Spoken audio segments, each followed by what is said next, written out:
Welcome to an epic journey through Norway's breathtaking landscape and rich history. In this video, we are driving into the awe-inspiring beauty of Norway's ancient glaciers carved by time and the iconic steep churches, medieval wooden masterpieces that whisper tales of Viking heritage. আমরা এখন আমাদের গ্লোপেনের Airbnb ছেড়ে বেরোচ্ছি। Just তার আগে check করে নিচ্ছি যে কিছু ফেললাম কিনা। আর ইউজড জিনিস দিয়ে দিচ্ছি এখানে।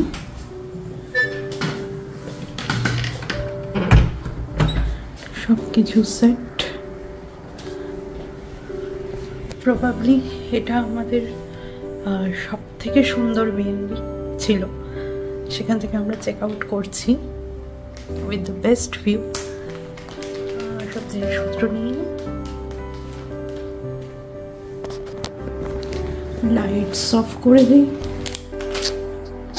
এটা হয়তো আমাদের এই ট্রিপের সব থেকে সুন্দর বিএনবি ছিল and with the best view.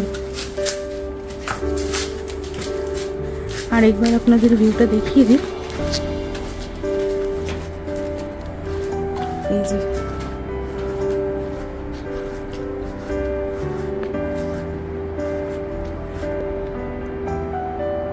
এটা ছিল ভিউ। রুম থেকে আমাদের ওয়াটারফল দেখা যাচ্ছিল।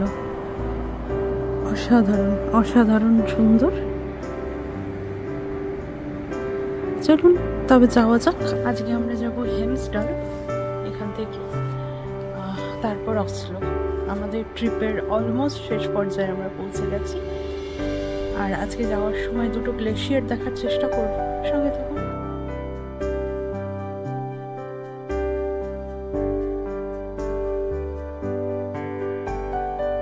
আমরা আজ প্রথমেই যাব বয়াব্রিন গ্লেশিয়ার। এই গ্লেশিয়ার স্নোটি বেশ পপুলার একটি টুরিস্ট ডেস্টিনেশন।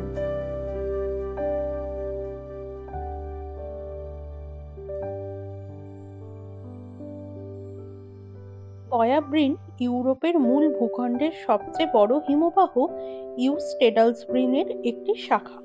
আমরা এখন আছি বয়াব্রিন গ্লেশিয়ার টাঙের কাছে। আমরা আজকে বেরিয়েছি গ্লোপেন থেকে সকালে। আমরা যাচ্ছি হেমসডাল। তার মাঝে আমাদের দুটো গ্লেশিয়ার ট্যুর আছে। আর এই গ্লেশিয়ারটা একদম সামনে, এই যে সামনে আপনারা দেখতে পাচ্ছেন একদম গ্লেশিয়ারটা রয়েছে। দেখি কতটা কাছে যেতে পারি। এটি অবস্থিত ফেয়ারল্যান্ড নামে একটি ছোট্ট গ্রামে, যা ঘেরা আছে সুউচ্চ পাহাড় আর সবুজ উপত্যকায়। এই হিমবাহটি গঠিত হয়েছে হাজার হাজার বছর আগে, লাস্ট আইস এজের সময়। হিমবাহ ধীরে ধীরে চলে আর সেই সঙ্গে গড়ে তোলে আশেপাশের ভূপ্রকৃতি। এখানে আপনি প্রকৃতির শক্তিকে জমাট বরফে রূপান্তরিত দেখতে পাবেন। পার্কিং এরিয়া থেকে কয়েক মিনিট হাঁটলেই আছে দারুণ একটা ভিউ পয়েন্ট।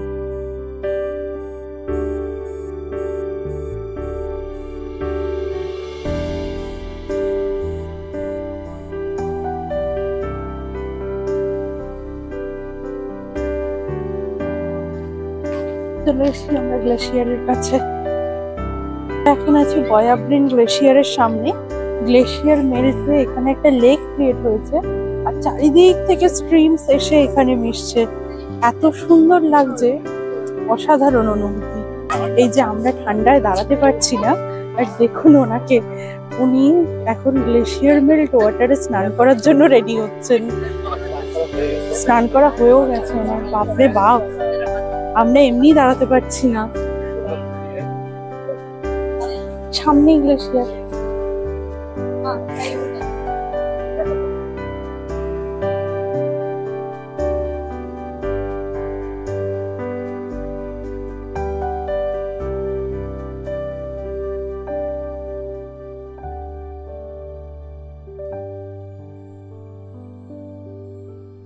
এই জলটা খাওয়া যাবে?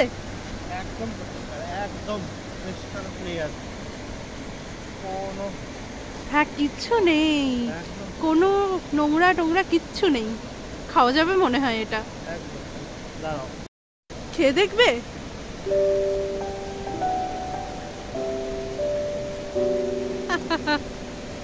একদম ডাইরেক্ট গ্লেশিয়ার থেকে আসছে, ওই গ্লেশিয়ারটার থেকে এইখানে আসছে। কিন্তু দুঃখের বিষয়, বয়াব্রিন ধীরে ধীরে গলে যাচ্ছে, যা জলবায়ু পরিবর্তনের এক জীবন্ত প্রমাণ। বয়াব্রিন শুধুই একটি হিমবাহ নয়, এটি পৃথিবীর অতীতের একটি জানালা এবং ভবিষ্যতের এক সতর্কবার্তা। আপনার নরওয়ে ভ্রমণের তালিকায় এটিকে অবশ্যই যুক্ত করুন। আপনারা চাইলে ফেয়ারল্যান্ডের নরওয়েজিয়ান গ্লেশিয়ার মিউজিয়ামও ঘুরে আসতে পারেন, যেখানে হিমবাহ নিয়ে নানা বৈজ্ঞানিক তথ্য ও প্রদর্শনী রয়েছে।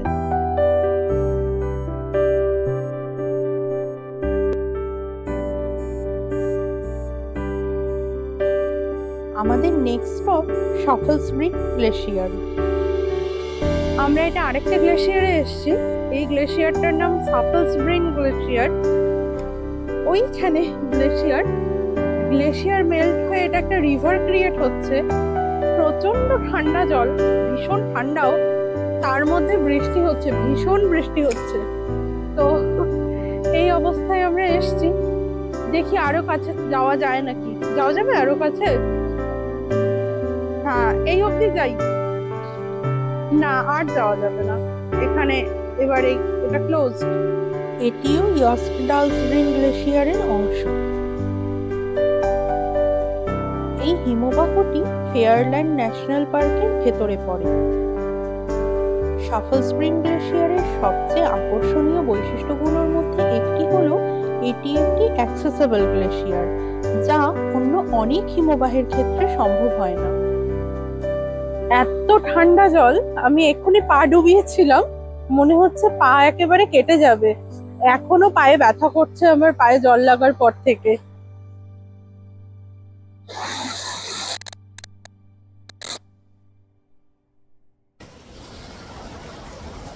হবে নাকি এক ডুব এখানে?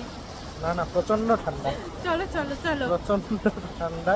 চলো একটা ডুব দিয়ে ওঠো গ্লেশিয়ার ওয়াটারে, তারপরে তুমি বলতে পারবে সবাইকে যে আমি গ্লেশিয়ার ওয়াটারে স্নান করেছি। বলার কোনো দরকার নেই, কিছু নেই। এখানে ডুব দিয়ে কোনো লাভও হবে না, মাঝখান থেকে হার্ট কোলাপস হয়ে যেতে পারে, প্রচন্ড ঠান্ডা। লাভ হবে, তুমি একটা অ্যাডভেঞ্চার করতে পারবে। এই অ্যাডভেঞ্চারের কোনো দরকার নেই। তুমি বলতে পারবে সবাইকে যে ওইখানে গ্লেশিয়ার আর আমি এইখানে জলে ডুব দিয়েছি। কিন্তু দুঃখের বিষয়, জলবায়ু পরিবর্তনের প্রভাবে এই হিমবাহটিও উল্লেখযোগ্যভাবে সংকুচিত হচ্ছে। প্রাকৃতিক সৌন্দর্য ও পরিবেশ সংরক্ষণের বার্তা নিয়ে আমরা যদি সচেতন হই, তাহলে ভবিষ্যৎ প্রজন্ম এই অপরূপ দৃশ্য উপভোগ করতে পারবে। আমরা এই গ্লেশিয়ার থেকে বেরিয়ে চলেছি নরওয়ের ফেমাস স্কি টাউন হেমসডাল। এখন আমরা ক্রস করছি সন্ডালফিয়র্ড, যেখান থেকে আমাদের ওয়েস্টার্ন নরওয়ের এই অপূর্ব যাত্রা শুরু হয়েছিল 5 দিন আগে। আপনারা যদি আমাদের গত 5 দিনের নরওয়ে রোড ট্রিপের ভিডিও না দেখে থাকেন, তবে আই বাটনে ক্লিক করে দেখে নিতে পারেন।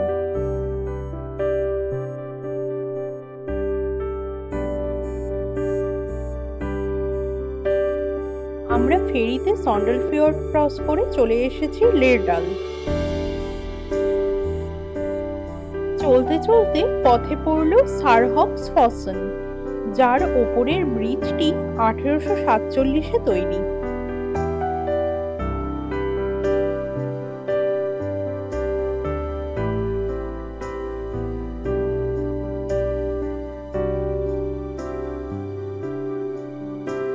এখানে কিছুক্ষণ সময় কাটিয়ে আমরা চলে এসেছি বরগুন্ড স্টিফ চার্চ। নরওয়ের হৃদয়ে দাঁড়িয়ে আছে এক প্রাচীন কাঠের বিস্ময়, বরগুন্ড স্টিভ চার্চ। চলুন দেখে নেই এই 1000 বছরের পুরনো ইতিহাসের সাক্ষী কি। নরওয়ের লেরডাল অঞ্চলে অবস্থিত বরগুন্ড স্টিভ চার্চ বিশ্বের সবচেয়ে সংরক্ষিত স্টিভ চার্চগুলোর মধ্যে একটি। বৃষ্টি, রোদের মধ্যে বৃষ্টি। সানগ্লাস পরে আছে, বৃষ্টিও হচ্ছে, মানে রেইনকোট আর সানগ্লাস একসাথে। এটি নির্মিত হয়েছিল 1180 খ্রিস্টাব্দে। ভাবতেও অবাক লাগে একটি কাঠের স্থাপত্য প্রচন্ড শীত বৃষ্টিকে উপেক্ষা করেও কিভাবে 1000 বছর ধরে টিকে আছে। প্রায় 1000 বছর ধরে দাঁড়িয়ে আছে এই স্টিভ চার্চ প্রাকৃতিক কাঠ ও মধ্যযুগীয় ভাইকিং স্থাপত্য কৌশলের এক বিস্ময় হিসেবে। স্টেভ চার্চ নামটি এসেছে কাঠের খুঁটি বা স্টেভ থেকে। চার্চের কাঠামো মূলত দীর্ঘ লম্বা কাঠের খুঁটি এবং মোটা বিম দিয়ে তৈরি। ছাদের ওপর ড্রাগনের মাথা ও স্ক্যান্ডিনেভিয়ান পৌরাণিক মোটিফ রয়েছে, যা একে আরো রহস্যময় করে তোলে। এই চার্চটি শুধু একটি উপাসনালয় নয়, এটি নরওয়ের খ্রিস্টীয় ঐতিহ্য ও স্থাপত্য কৌশলের জীবন্ত নিদর্শন। এই চার্চটি এখন জাদুঘর হিসেবে সংরক্ষিত। 1000 বছরের পুরনো কাঠের ভেতরে যেন এখনো প্রতিধ্বনিত হয় অতীতের প্রার্থনা। যদি আপনি নরওয়ের ইতিহাস, স্থাপত্য, সংস্কৃতির ব্যাপারে জানতে আগ্রহী হন, তবে বরগুন্ড স্টিভ চার্চ অবশ্যই আপনার দেখার তালিকায় রাখা উচিত। এবার আমরা যাব হেমস্টাল, যেখানে পাহাড়, তুষার এবং অ্যাডভেঞ্চার একসাথে মিশে যায়।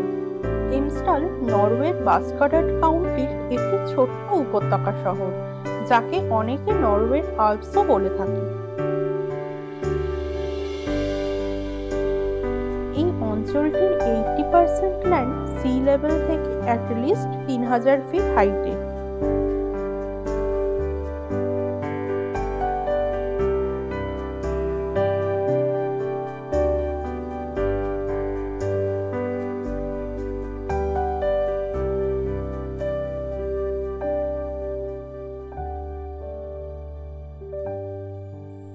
অপূর্ব সব পাহাড়ি ঝর্ণা, অদ্ভুত ল্যান্ডস্কেপ, সব মিলিয়ে অদ্ভুত সুন্দর জায়গাটি।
ছোট্ট টাউনটি পুরো স্ক্যান্ডিনেভিয়ার সেরা স্কি ডেস্টিনেশন এবং এখানকার স্কি রিসর্টগুলি পুরো স্ক্যান্ডিনেভিয়াতে সেরা। শুধু শীত নয়, সামারেও হেমস্টাল অনন্য।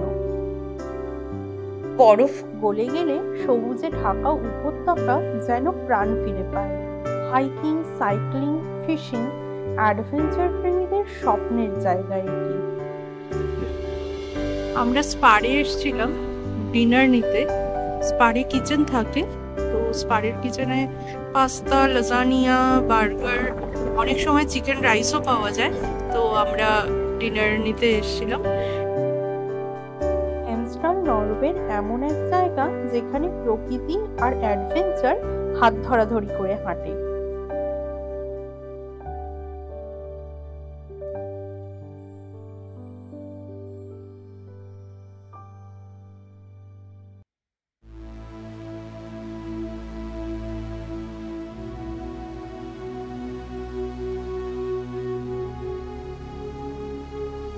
যদি আপনি প্রকৃতি ভালোবাসেন তবে এই জায়গা একবার না ঘুরে আসলে আপনার নরওয়ে ভ্রমণ অসম্পূর্ণ। আমরা হেমস্টাল পৌঁছে গেছি, কিন্তু এত সুন্দর জায়গা, আমরা আমাদের হোটেলে ঢুকিনি এখনো, তার আগে আমরা ভিউ পয়েন্টে ঘুরে বেড়াচ্ছি।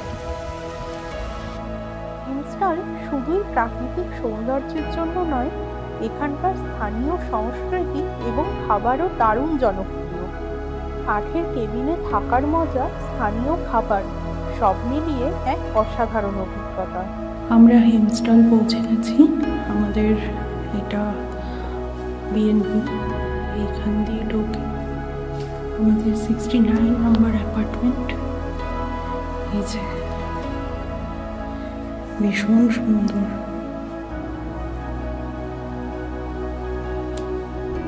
এখানে ঢুকি, এটা ওয়াশরুম।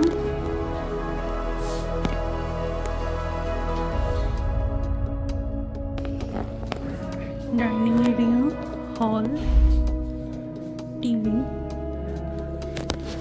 and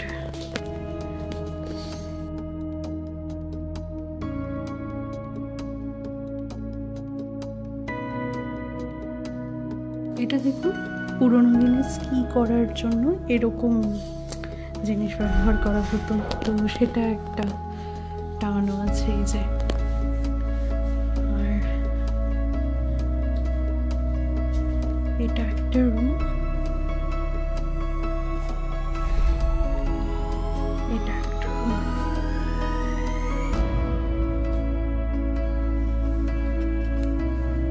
এটা একটা ডাবল বেড, উপরে একটা সিঙ্গেল বেড। সুন্দর। চালাই।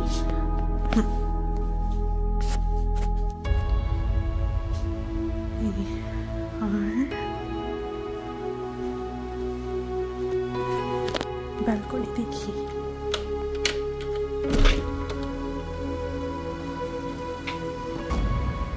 ব্যালকনি।